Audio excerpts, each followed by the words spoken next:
Hello. Good evening, everyone. Good evening, everyone.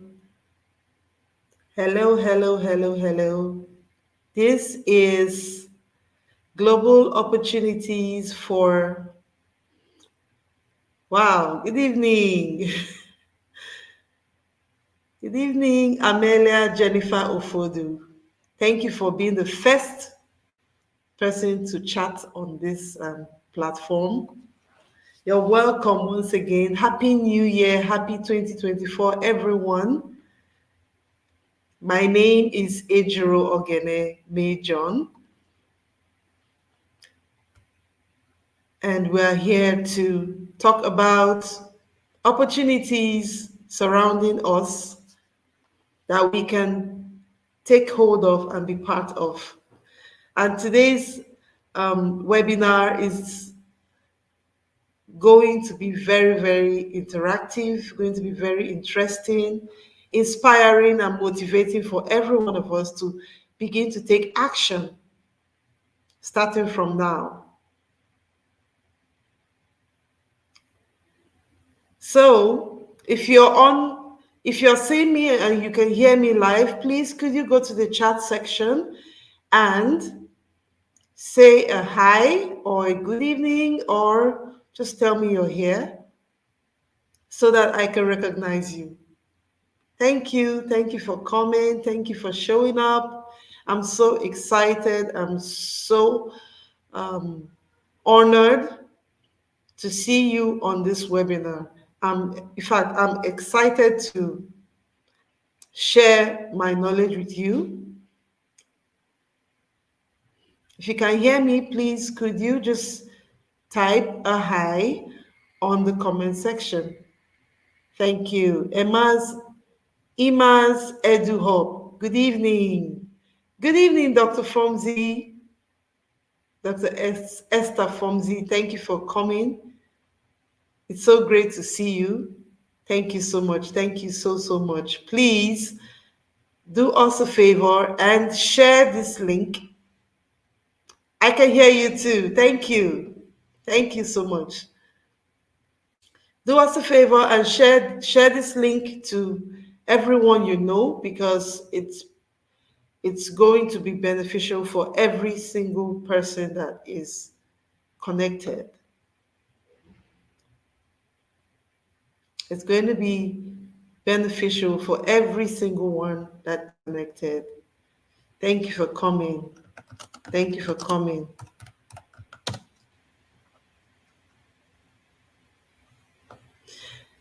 And so, without wasting much time, we're going straight to today's webinar, today's topic, and I have on screen with me, presenting with me, Engineer Obi Atoh. She is an engineer. She's my classmate. We schooled in the same university about 20 years ago. And we happen to be in the same field too.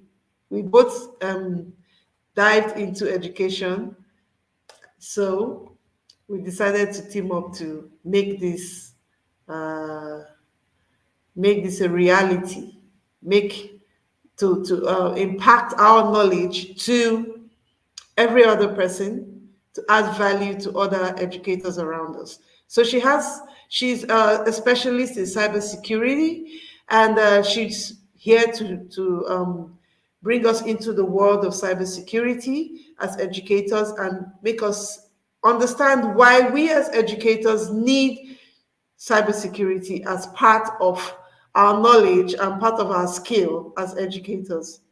So before I give her the mic to take over, let me welcome Naomi Katula. Thank you so much.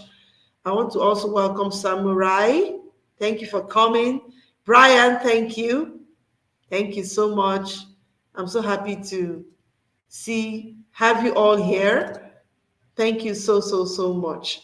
So, Engineer B, the stage is yours.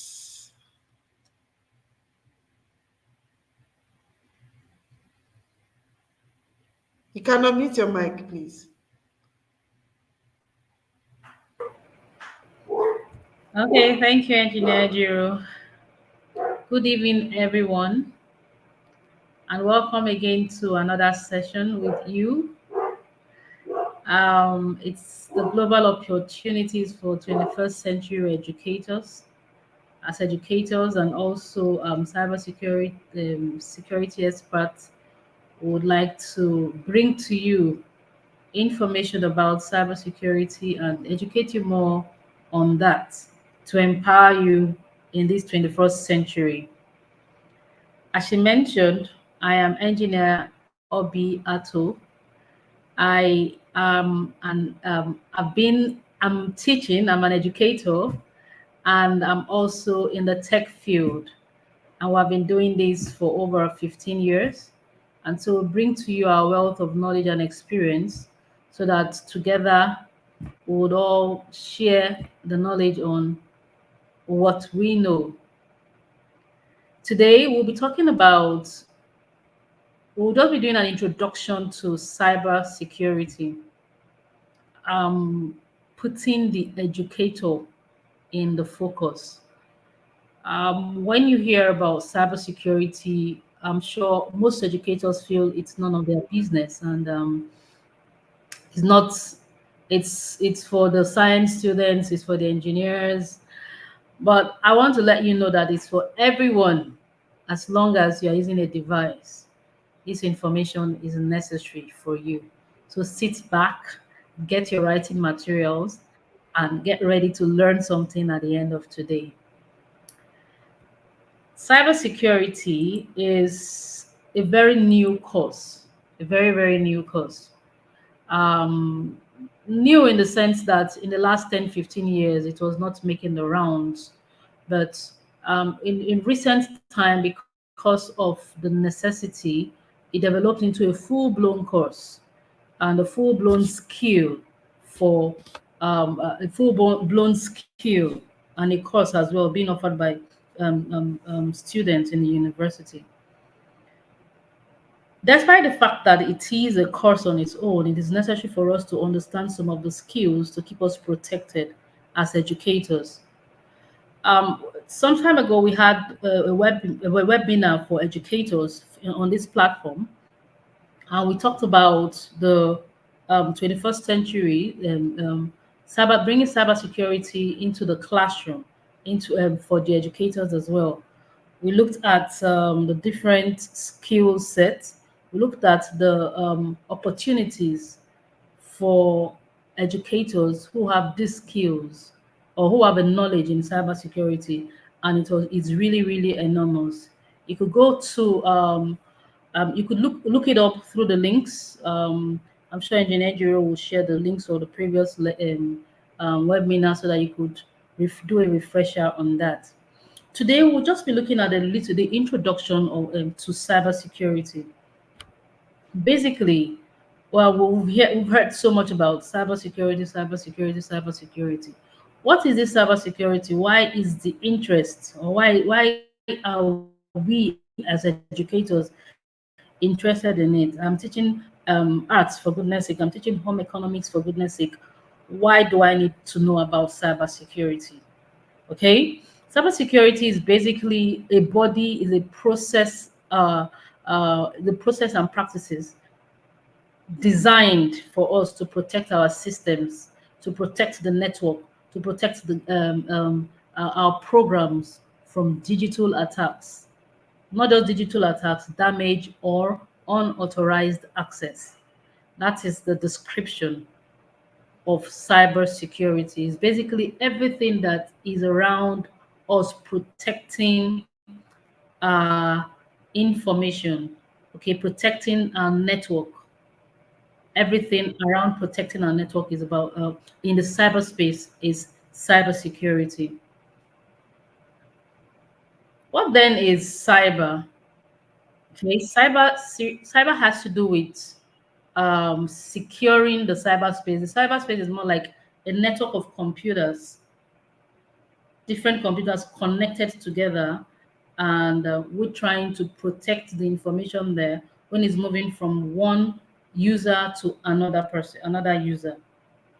There's a possibility that when this information is being transmitted, it could be intercepted, and there is a damage to the information. There is it could get to unauthorized persons, persons who are not expected to have that information, and so we have an issue, we have a threat, or we have an attack at the end of the day. So it's necessary for us to understand what this is so that we'll be able to protect ourselves, protect our own systems from any form of cyber attack. Remember, this has to do with our computer systems, the network, programs, and digital attacks, protecting the programs from digital attacks. Now, you we want to find out what's my business with the network, what's my business with programs, what's my business with digital attacks. It affects us as individuals, it affects you as an educator, because we all have something that could be that could lead to a threat, something that could lead to that if we mishandle could be a vulnerable source for anyone to attack, and that's our computer system. So a network is formed when you have computer systems together, when you have computer systems together in such a way that they can communicate with each other. You wake up in the morning, or you pick your phone and you call. You call your brother, you call your sister, anywhere. You are communicating with them. What you use in communicating, it's your phone. And you're communicating with somebody. That other person is hearing you. That other person has a device too that you are communicating together with. So you need to protect that device you are communicating with from from any attack, or unauthorized access. You are doing you have your banking app on your phones or on your devices. It's your responsibility to protect that device as much as possible from any form of possible attack. As educators, most times you may not you maybe you do not have your laptop while teaching. You probably will have your mobile device or your tablet, or even your laptops. You bring them to the classrooms to teach. It's also your responsibility to protect that device from any form of attack. It can go as much as damaging the hardware, completely erasing the software. It can go as much as far as that. So it's our responsibility to protect this space. It's referred to as the cyberspace. That's the entire space of the different computers connected together in communication. Okay, that's the cyberspace. Now we are going to be looking at these items. What is this computer? A little more about what a computer is, because that's the basics of cybersecurity. Remember, I talked about protecting the cyberspace, and we looked at the cyberspace as a group of computers connected together in a network to share information, to share data. That is the space. So it can the cyberspace can be as small as you and your friend communicating together at two different locations or in the same place, as long as there's a connection between the two, or it can be as large as you communicating with 1 million persons all over the world. That is a network of computer systems. Okay, so we want to understand. Let's first of all look at the basics, that singular unit, the singular unit that we are trying to protect is the computer system. What then is a computer? A computer is basically an electronic device. It's an electronic device that is designed to accept data, perform operations on the data, transform the data into an acceptable format for display, And sometimes it could be stored, or most times the information is stored if it's not going to be used immediately. That's basically what a computer does. Prior to now, when we hear about computer, we think it's one big box, with the tower and the mouse, everything connected, and that's our idea of what a computer is. But it's far beyond that now. As long as you have a device that can enable you, that accepts data, processes it, and outputs, gives you a reasonable output, we'll call that a computer system.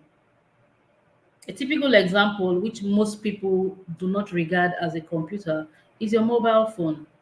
It is a computer because it accepts data, it processes it, and it outputs it. You also have storage in it. It's a computer. So when we talk about computer, do not limit it to just that desktop that it's on the table, or your laptop. Even your calculator is a computer because you input data, the system, the components in it processes the data, and it outputs it to give you information. That is a computer.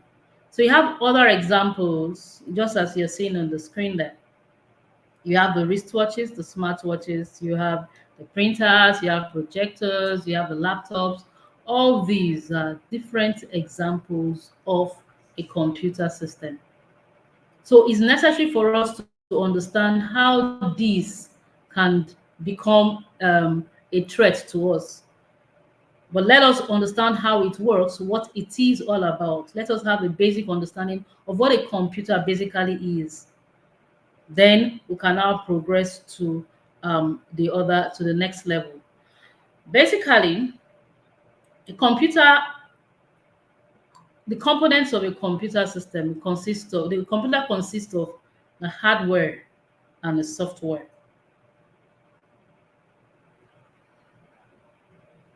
You feel the part of the computer that you can feel, you can touch, is often it's referred to as the hardware.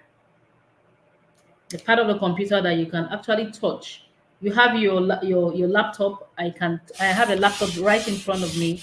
I am touching that laptop.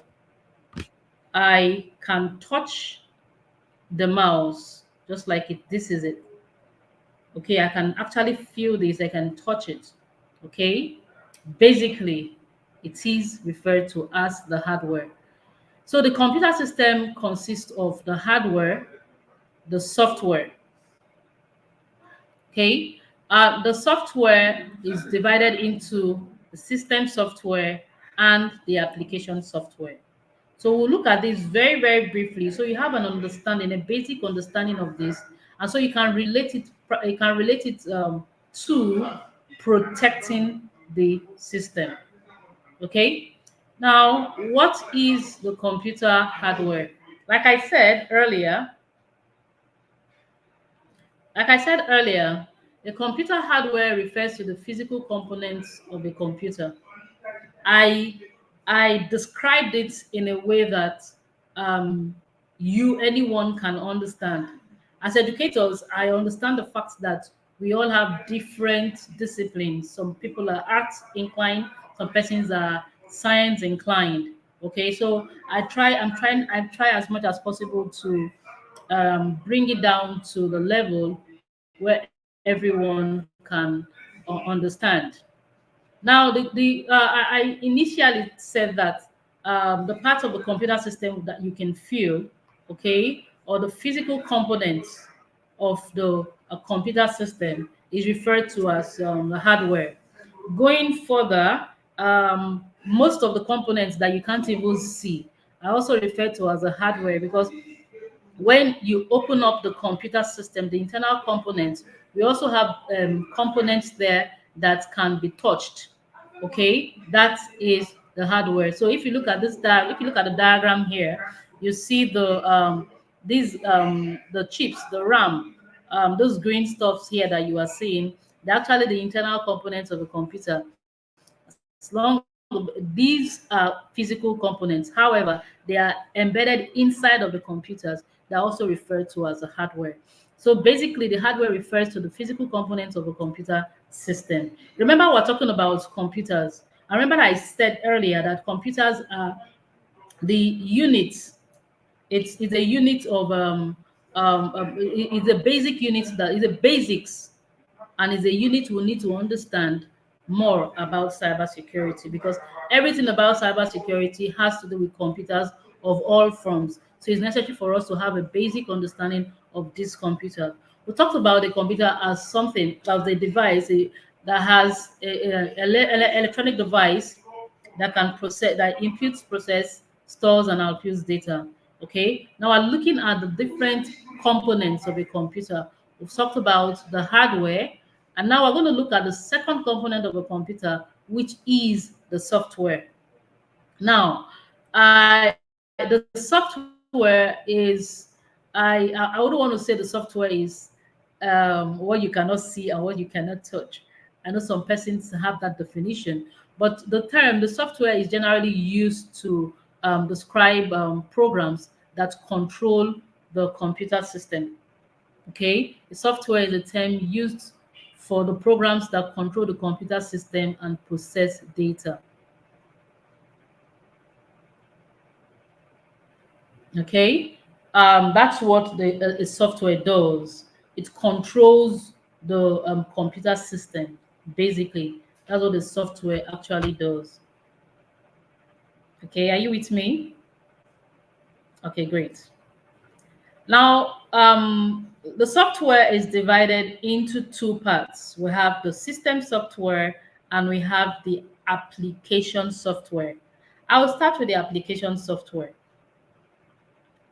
Now, any software or any program that is designed to meet your need is the application software. If you take a look at your phone, or even on this on the screen, you see that there are a lot of icons there. On your phones, there are a lot of icons, there are a lot of apps. Let me use the word apps. That's a short form for application. Okay, that's an application software. Any app on the phone is designed to meet a particular need. For instance, as an educator, I like to produce prepare my slides to teach. I need an application that would help me to prepare the slides to teach. And the most um, um, uh, the software that will be that I'm going to use to do that would be a presentation software. I use Microsoft PowerPoint basically. So that's PowerPoint at that point. Has been designed to meet my need. I want to chat with my friends. I go on Facebook or I go on WhatsApp. That is an application and it is designed to meet my need. Okay. I want to make a call.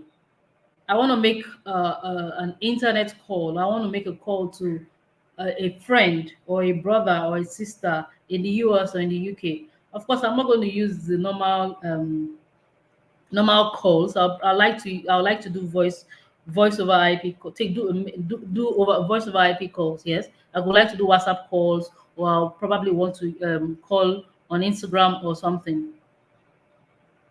That app I'm using to make that call at that point in time is an application. So that's an application software.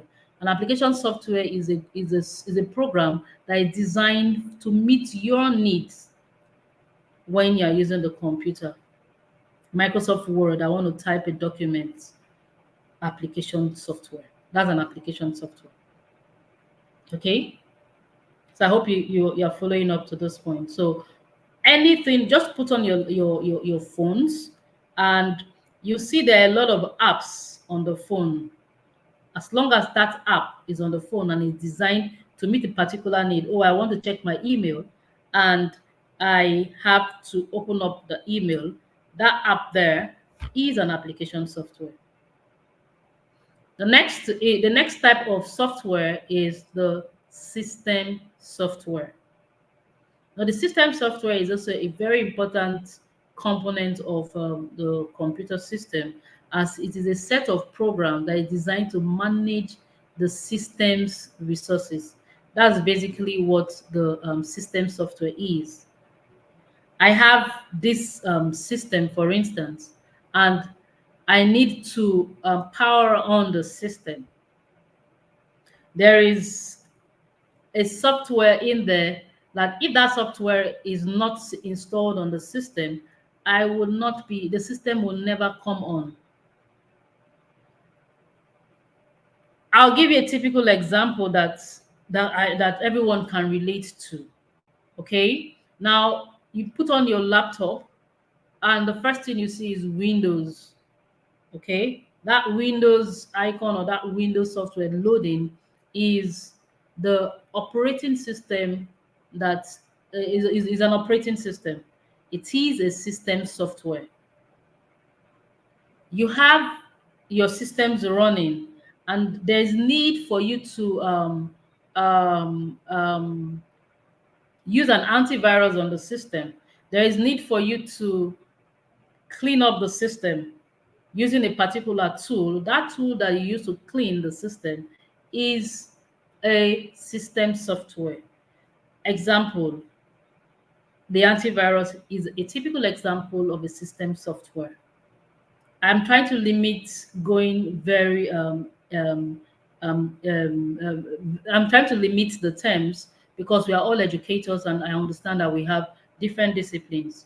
Okay, so basically, any system, the system software is primarily designed to manage the system resources.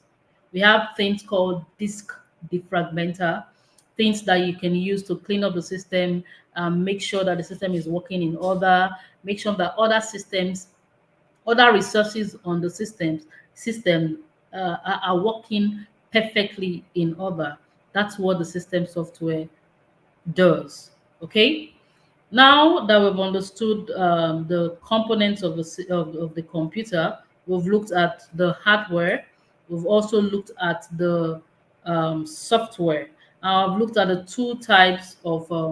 the two types of software: application software and system software.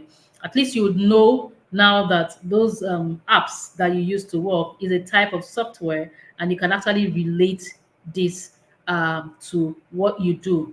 As in, you are using this, you recall that, oh, this app is actually an application software.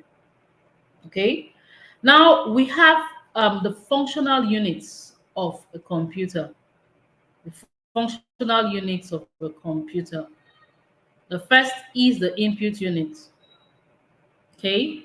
The input is what allows you to, just like the name implies, input. You put in information. How do I feed in information into the computer system? Or how do I feed in information into my laptop or my phone or calculator or whatever it is?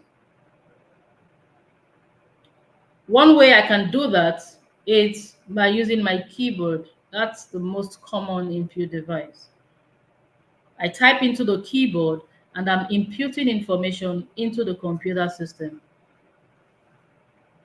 Another thing I can use to impute information into the computer system is the mouse. Okay, the mouse comes in various forms. Okay, you also have on your on the laptops, you have the touch pads. Okay, you could use all that to impute information into the computer system. Primarily, anything that enables you to put in information into the computer is an input device. Okay, and falls into the input unit of a computer. So anything that allows you to enter information into the computer system is is an input device. So let's take note of that. I'll ask you some questions. Maybe I'll drop it on the comments. You could share with me other input devices. You could share with me other input devices. I'd appreciate you could do that. You can do that. Okay. Now remember that um, you we have when you type in something onto the computer system. For instance, you're typing in Microsoft Word, you can save that information. You save that information is actually the memory unit. Okay, and the memory unit, you have the storage devices. Everything that has to do with storage is within the memory unit. So you have things like your flash drives. No, let's start with what is on the computer first. You have the hard disk. Primarily is the primary storage device on a computer system. Okay, you have the RAM, you have the ROM. Okay, what you and I would know very well is most likely the hard disk, because sometimes when you want to buy systems, you always specify, I want a hard disk, I want a computer system that has 500 gig hard disk and all that. That hard disk is in the memory unit. You also have different external storage devices that you could use to store information on the computer, and that's where you have your the flash disk. That's where you have your DVDs, even though DVDs are getting a little obsolete. Well, we have the DVDs, we have the CD-ROMs, and all that. All these can be used to store information in the computer system. We also have we have the primary memory devices and the secondary memory devices. In future classes, we'll talk a little about those type of memory devices as it applies to you, and as it applies to securing information in these devices as well. The next device, the next unit of the computer is the processing unit. The processing unit. The CPU. Most persons mistaking the term CPU for the box, that computer box, the tower. Okay, so when they are describing computer, they touch it and say, this is the CPU. Please, it's not the CPU. The CPU is a component inside, and it's quite small. It's a tiny component. It's not as big as my finger. Okay, it is a central processing unit. It controls the operation of the computer. The CPU consists of the arithmetic logic unit, the control unit, actually arithmetic logic unit and the control unit. All these control how the whatever input has been fed into the computer. It is responsible for processing it. It's responsible for all the logical processing and calculation, everything that has to do with processing. That's what happens in the CPU. And then we have the output unit. What the output unit does is it outputs whatever information or whatever input or whatever has been imputed into the computer system. For instance, the most common output unit is the monitor. Once you type, if I'm working on Microsoft Word, for instance, and I type in ABCD, that ABCD is automatically displayed on the screen. What the screen does is that it is outputting that information that you have just typed in. You type a document, and you want to output it in a hard way, in the hard copy. You use a printer. The printer outputs it in hard copies. That is an output device as well. Okay. Now, these are output devices. You speak, and somebody hears it. You impute your voice, you input sound, and it's somebody hears whatever has been said through the speakers. That is an output device. So that sound you are hearing is being outputed for it's an output from what you impute, what has been imputed into the computer system, or whatever device that takes in that information, basically. So That's the output unit, and I've listed out at least three, four output devices that you can relate to. Okay, I'm making it as basic as possible because we are all educators, and like I said earlier, we are in different disciplines. Okay, so we now understand different parts or different units on the computer. But when you see a particular unit, what I expect you do is to find out what is the function of this particular unit on the computer. Does it allow me to input information into the computer or put information into the computer? Does it allow me to see what I have imputed? Okay. Or does it allow me to store the information for a later time to use? That's the memory. Does it allow me to see what I've imputed, which is the output? Does it allow me to put in information? That is the input. Okay. And the central, the processing, not very obviously seen, but it's working inside of the computer system.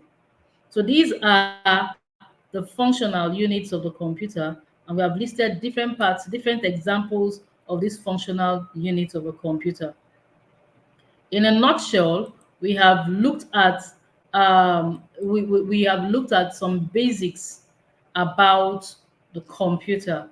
We began by telling you what the computer is. We looked at the different types of examples of computer systems, um, the different types of computer systems.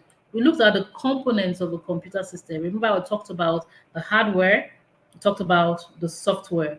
Remember, we talked about the hardware as the physical component, and I also mentioned that the physical component is not only the external parts that you can see. We also have the internal parts that you really cannot see until you open the computer system.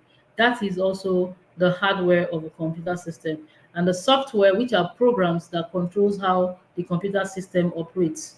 We looked at the different examples of the system softwares and application software.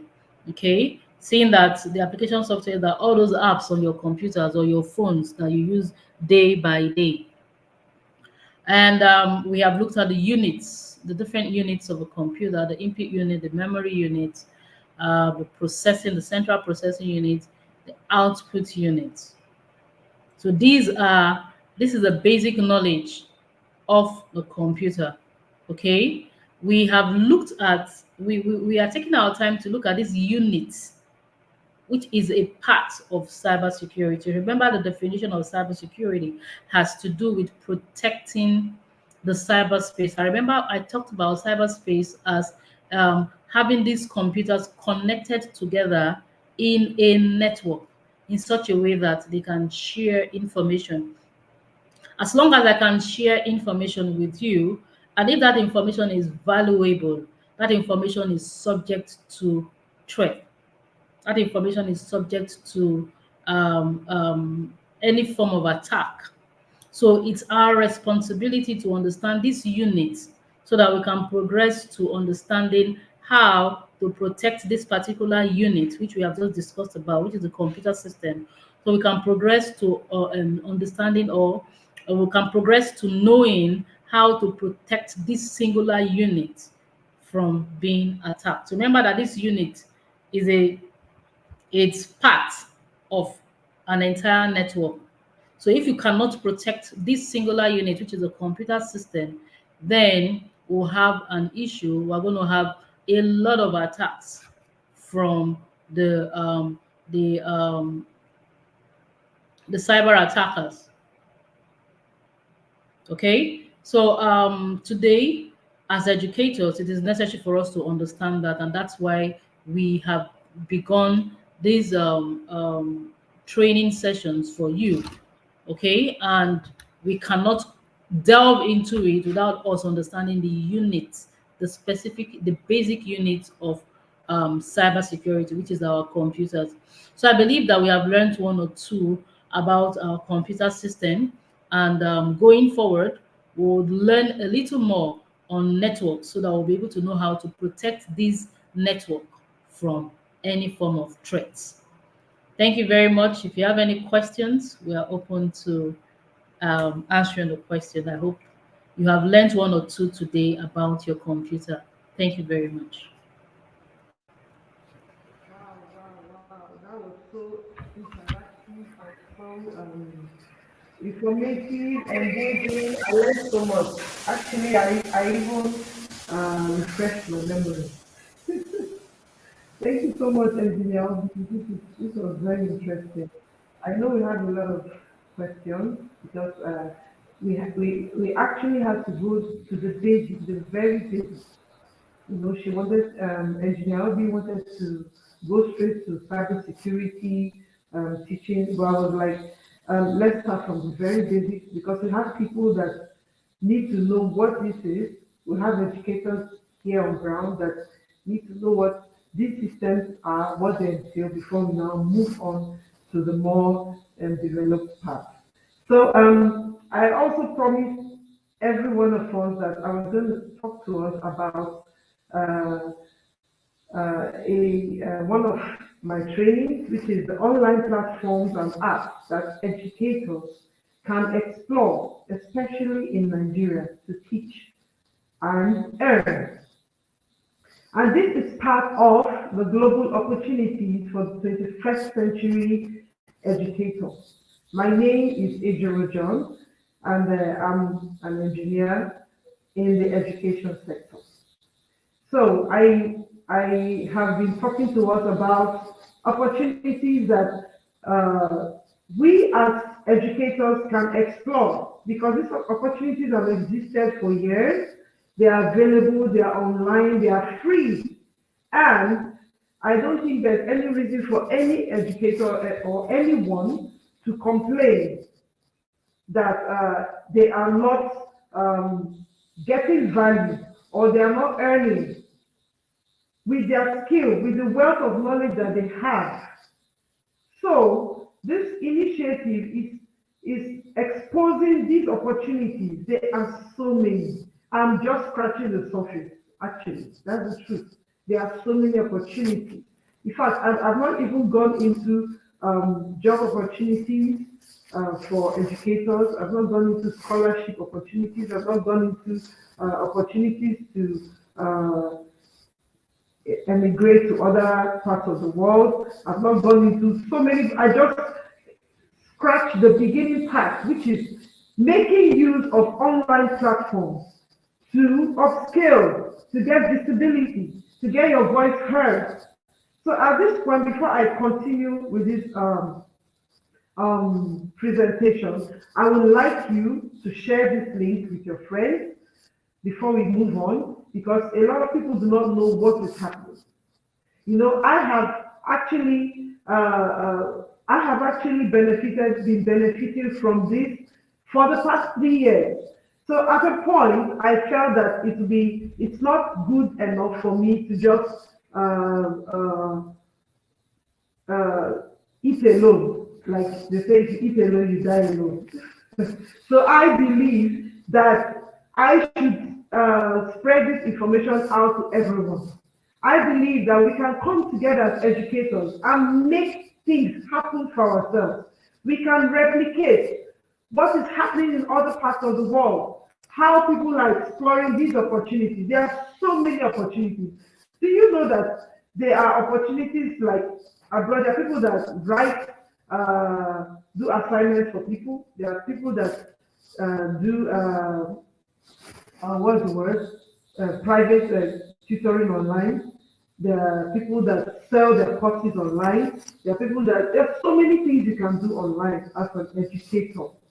So I said, first of all, in our current educational climate, teachers face numerous challenges that can make our profession tiring and demotivating. Now, there's this popular saying, it says the teacher's reward is in heaven. This suggests that educators may be expected to endure difficult conditions, including low pay, long hours, without much earthly reward. If you believe this is correct, I want you to type is correct. If you believe it's not correct, just say no, it's not for me. Just type in the comments and say this is not for me. My reward is both in heaven and here on earth. Okay? So now this is not a church, but I have to say this is important for us to know. Okay? So as an educator, our reward, we can actually tap in to the wealth of resources here, right here, with the skill that we have. However, this does not mean that teachers should be at the bottom of the economic ladder or struggle to make ends meet. We know once you tell some, in fact, some teachers are not even proud to say I'm a teacher. You see, when I traveled for a course abroad, we went through a lot of networking sessions, a lot of networking opportunities. You know, when we have our training sessions, they actually have a session that is meant for networking. Like this is a networking session, right? And then in such sessions, you have to introduce yourself. You have to say what you do. So I have to. I was like, okay, there's no point hiding what I do or being ashamed of what I do. I said it with all confidence. I teach. You see, but the reason why so many people are not proud of the skill or not proud of this profession is because they tend to be, majority of teachers tend to be at the bottom of the economic ladder. They struggle to make ends meet. Instead, educators should be able to thrive in their passion because we all know that teachers are very passionate people. They are very knowledgeable people. So we should thrive in this skill, that this God-given passion that we have. And we should be fairly compensated for our dedication and hard work. In Nigeria, for example, the average teacher, I said it before and I will keep on saying it until I see a positive change.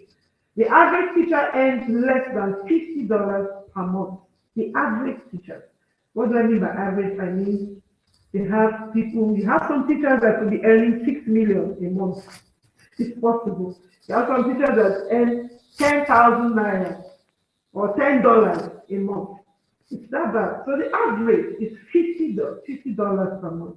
If you convert that to naira, that's about 50,000 naira per month. In fact, a teacher that earns 50,000 naira per month, people will say you are very lucky. You are earning so much. You see? And often with this low pay, they spend long hours training children as if they are their own children. We take every child like our own child. Now, this does not just affect the teachers, but it has a ripple effect on the society as a whole. It has a ripple effect on the society as a whole. Because when you have a child, you give birth to a child, the first institution that the child gets to after the house is the school. So if the teachers, the minders, the people, the educators are not well taken care of, what impression do you think this child that is being ushered into the world, what mindset do you think will be built into that child when the teacher is the least treated in society? Now, there are some ways that these poor treatment of teachers can affect the educational sector. Now, these effects include mass exodus of teachers to other professions or better opportunities. Now, you see most teachers, before you know, they'll go to the bank, or they go to an oil company, or they go somewhere where they will earn so much more. But the passion is no more there, because we know that teachers are passionate about their job. They love their job. Then we have the popular Japan syndrome. That is a phenomenon where teachers leave their jobs to travel abroad for greener pastures. Then we have effects like bullying of students and pupils by teachers. They say a hungry man is an angry man, right? You can't expect a teacher who cannot whose salary cannot pay their rent or pay their children's school fees to come to school and be smiling at students. That's impossible. Inability of teachers to meet their basic needs. These are the ripple effects. Stagnancy in the education sector. There's no growth because if the teacher is not growing, if the teacher is not taken care of, then the society is stagnated. Education becomes stagnated. Lack of motivation. Like the teachers are not motivated. They wake up in the morning and there's a sigh. They're like, oh, so I have to go to that job again. They're tired. In fact, most teachers, if not for the passion they have for teaching, the passion they have for the children, the innocent children that they see in school, most of them wouldn't want to come back to work.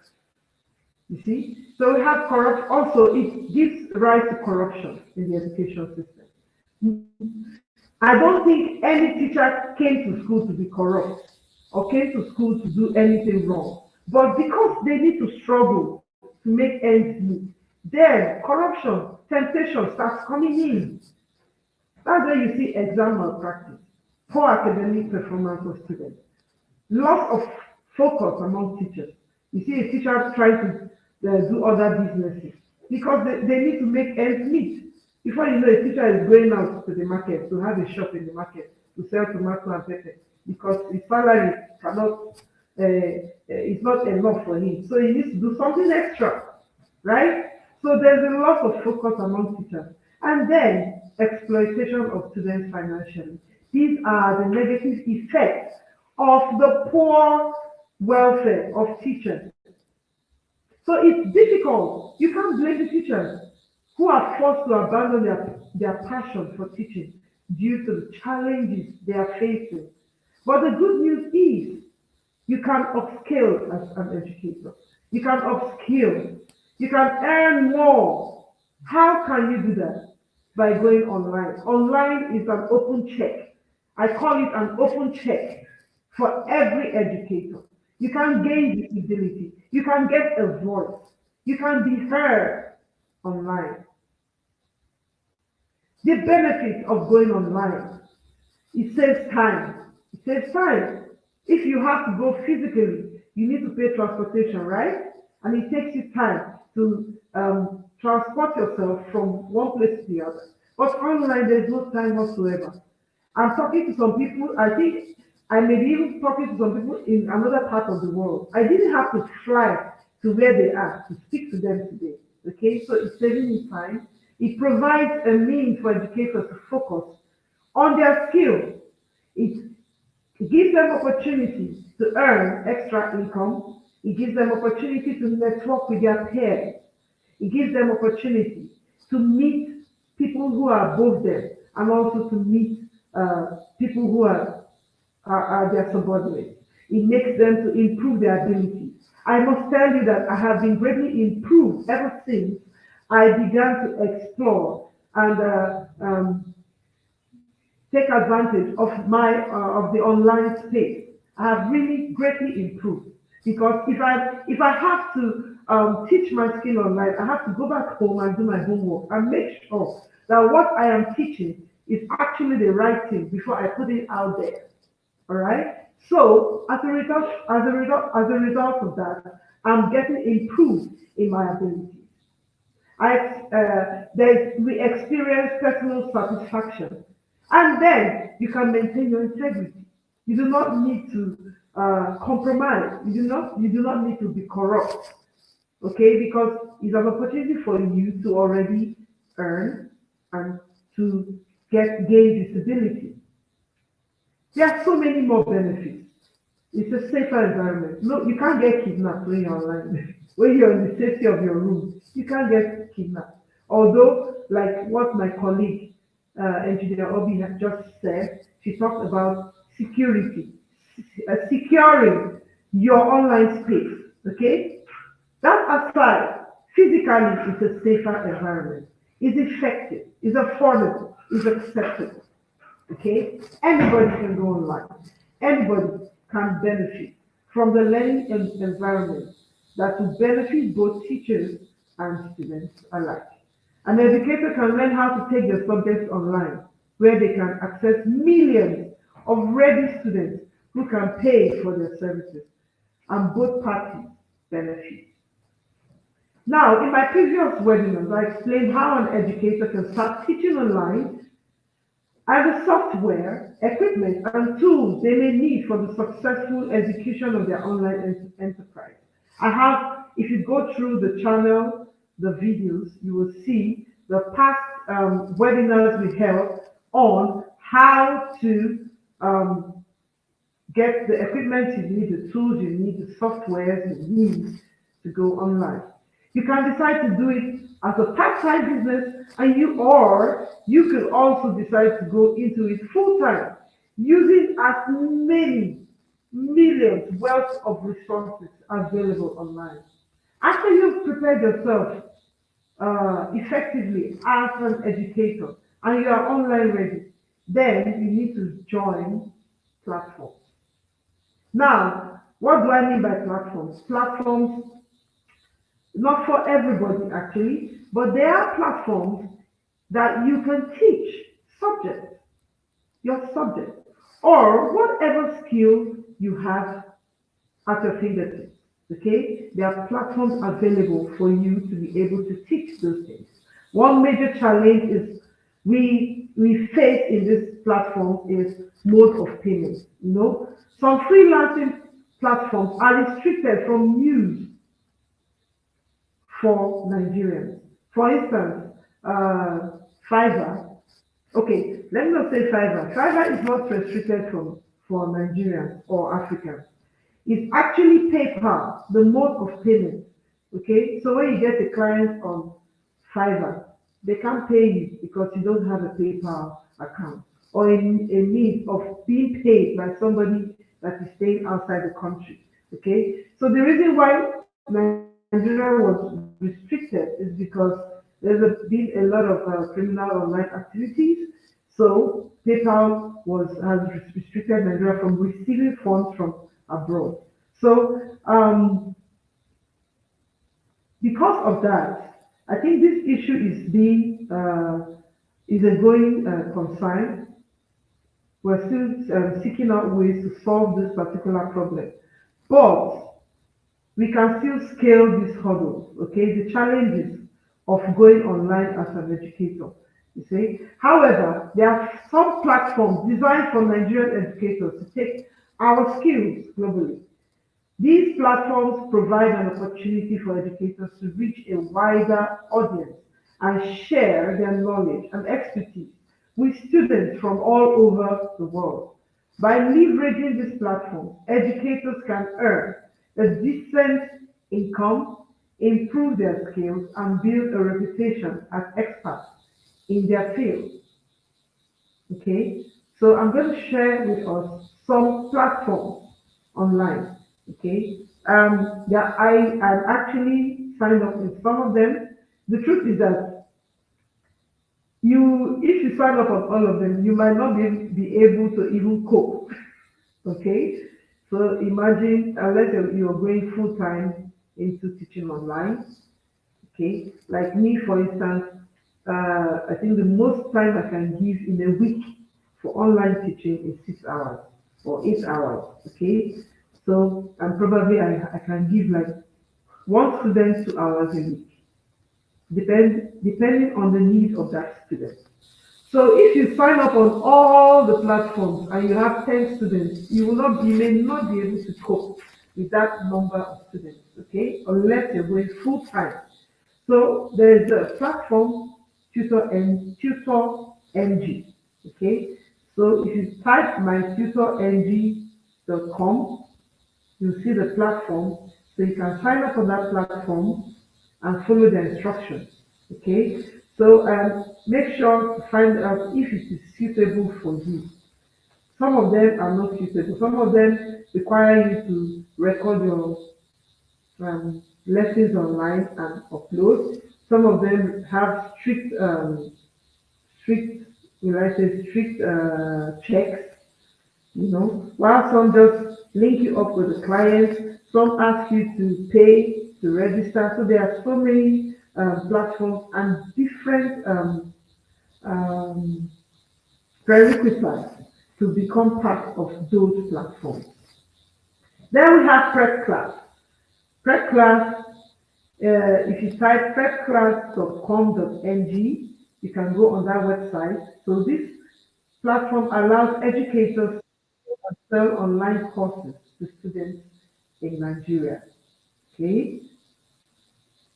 Then we have so many others. We have Edfinity, we have Udemy, we have Coursera, we have Code Academy, you have LinkedIn Learning, you have Khan Academy, you have Open Learning, you have edX, okay? You have Skillshare, you have Teachable, you have ThinkFit, you have Kajabi, okay? And then you have Superprof. If you look at me, you can see my profile there. I'm one of the top tutors on Superprof. The reason why I like Superprof is because it's a free platform, okay? It's a free platform. You get people from all over the world coming to you on Superprof, and then you can go online, you can go on site. You have people around. It's very, very popular. So they link you with a wealth of students. Okay. So superprof.ng is another website. But this website, there's a lot of you need to know how to coin your profile, how to compose your profile in a way that is attractive, in a way that people will see it and want to be part of your class. Okay. So before I continue, I want to check what is what is written, what we have been writing on the comment section. Okay, okay. So Professor Choma said, my reward is here from the people that benefit from my support, contributions and talent. That's very correct. As an educator, our reward is here. Amazing value. Thanks so much, presenter and engineer Ejiro. That's from GIA Veggie. Thank you for coming. Beautiful Heart Lloyd says correct. Brian says educators' rewards are both in heaven and on earth. Thank you for this affirmation. Then Amelia Jennifer Ofozu says my reward is here and there. Amen. So back to rounding off this lecture, because I wouldn't want us to stay too long on this lecture. So I want to encourage each and every one of us, especially the women. Do you know this is a big opportunity as a lady to earn extra income? Okay. Now, as a lady,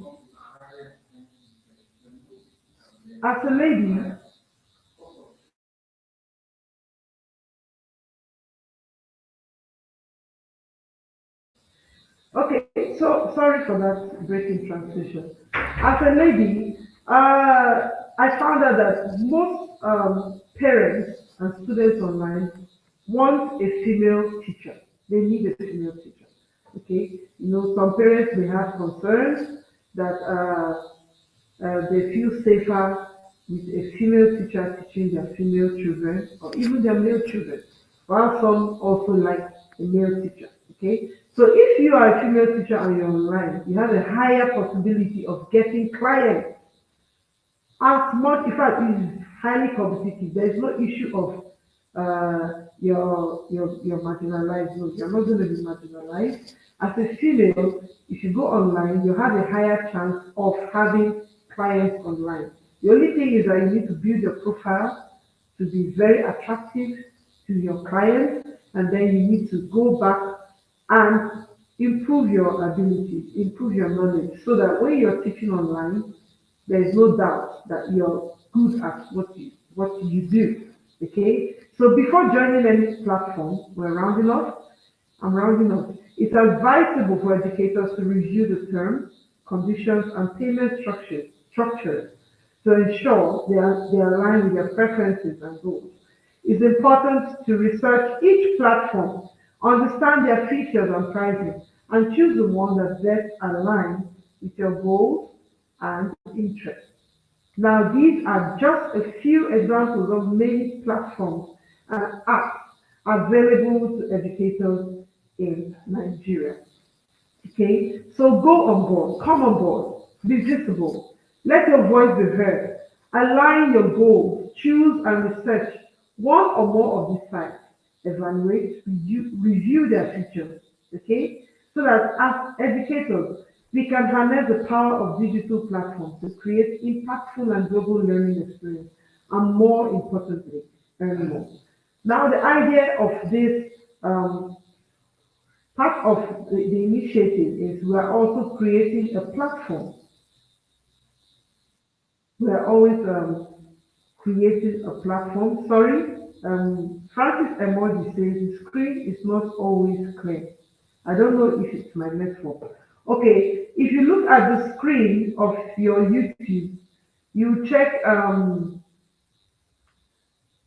think it's your sorry, there's a part of the YouTube you need to check your advanced settings, then you check the video.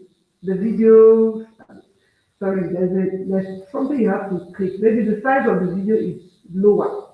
The resolution of video is lower. So you need to go and click and increase it.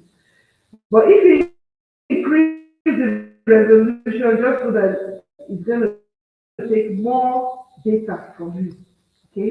So it's a network issue. That's a network from from your side. So the idea is that we also here at Global Opportunities make creators initiative, team initiative. We're also preparing a platform for educators and students. So in the next few weeks, the platform will go live, and then we all can register on, can sign up on the platform where we're going to meet other students after going through some one or two few checks so that we can also benefit from teaching online. Okay, so sorry, I don't understand your question. Gia Veggies, I don't understand your question. So this is a failed need. Can you clarify that? I don't understand.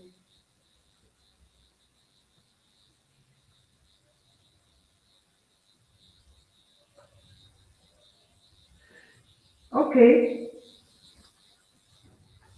please, if you have not if you have not subscribed to this channel, please kindly go and ahead and subscribe, and also click on the like button and make a comment in the comment section, not in the live chat, in the comment section, please.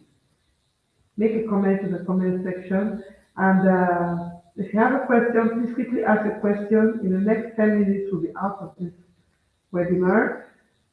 And I shared the link to the I shared the link to this discussion. So if you have anything you want to add to this discussion, click on this StreamYard link. Click on this link, and then we will give you access to come and say what you have to say. Engineer Albi, I don't know if you have anything to add to what I said.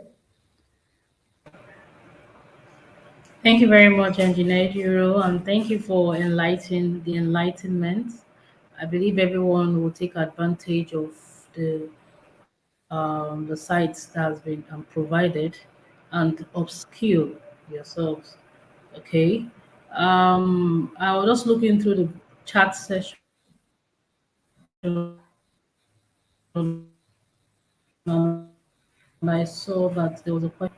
Who are the cyber attackers? I don't know if you had talked about that. What was that?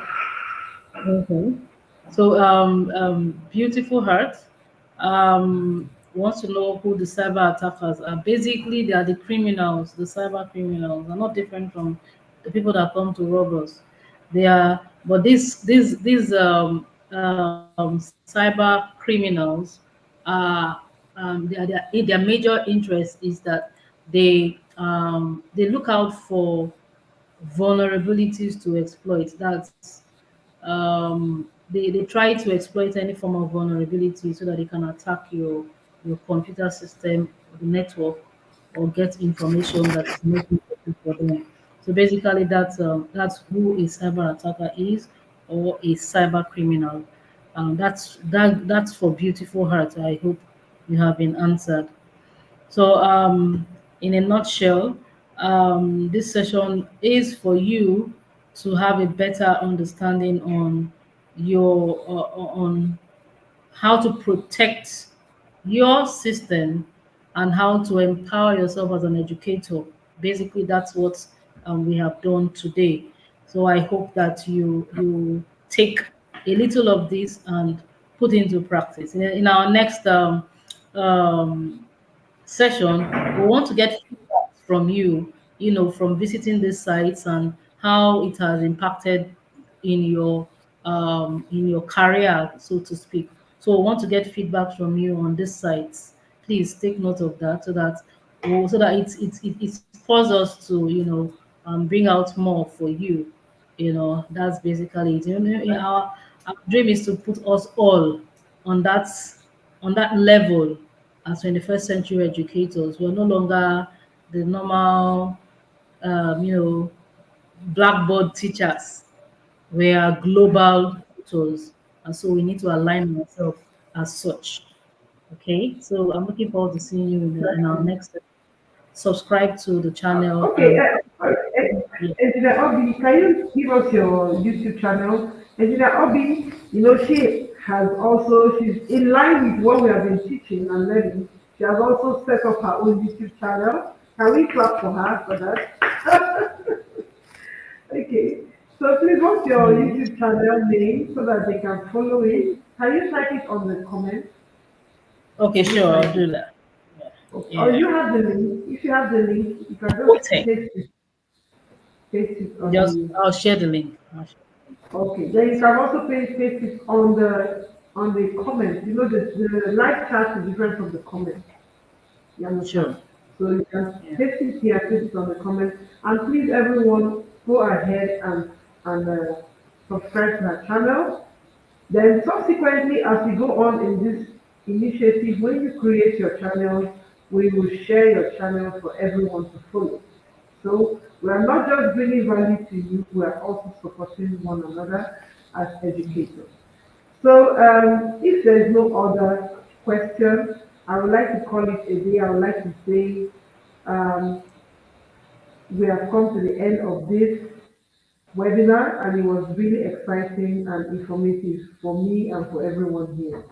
Thank you so much for being a part of this. Thank you for joining us. Thank you, Engineer Obi. Thank you so much. Thank you, every single person that was here on this live webinar from the beginning to the end. Thank you for coming. Thank you for being with us. We love you and we love to see you next time. Please contact me if you have any questions on the WhatsApp link. Let me see if I can get the link. Let me see if I can get the link so that if you're not on that link, try to join the link so that you can contact with us directly. So I'm sharing the WhatsApp link here. What's happening to Brian? I see that emoji there. Okay. In the absence of anything, we'll call it a day. Bye. Enjoy the rest of your evening. Have a blessed week ahead of you. Thank you for coming. Bye. thank you very much. Yeah.